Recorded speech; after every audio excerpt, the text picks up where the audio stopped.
ito ay rated SPG. Striktong patnubay at gabay ng magulang ang kailangan. Hindi na talaga matiis nila Ponggay at Victorino ang patuloy na ipinapakitang kayabangan at pagiging mapagmataas ni Rigor.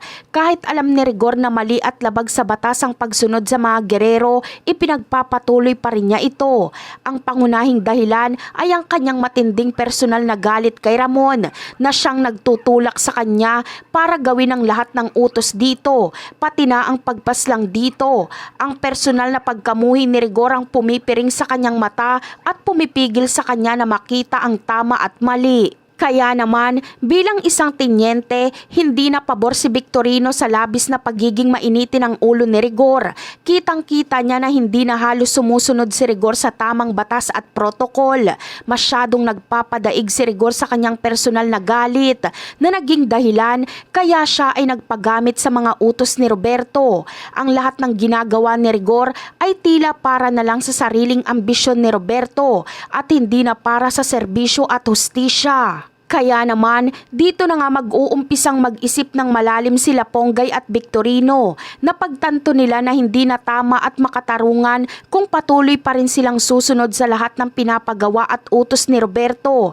Naging malinaw na sa kanila na ang kanilang pagiging alagad ng batas ay hindi dapat maging balakid sa paggawa ng tama at paglaban sa kasamaan. Sa kabila ng kanilang sinumpaang tungkulin bilang mga alagad ng batas, mas gugustuhin na lang nila Ponggay at Victorino na talikuran ito.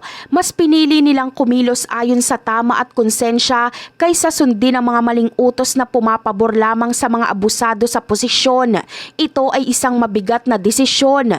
Ngunit nararamdaman nilang mas mahalaga ang katarungan kaysa sa tungkulin na kanilang sinumpaan. Kaya napagdesisyonan nila Ponggay at Victorino na makipagsabwatan at makipagtulungan na kay Tanggol at sa grupo nito. Alam nila sa kanilang sarili na tama ang ipinaglalaban nila Tanggol.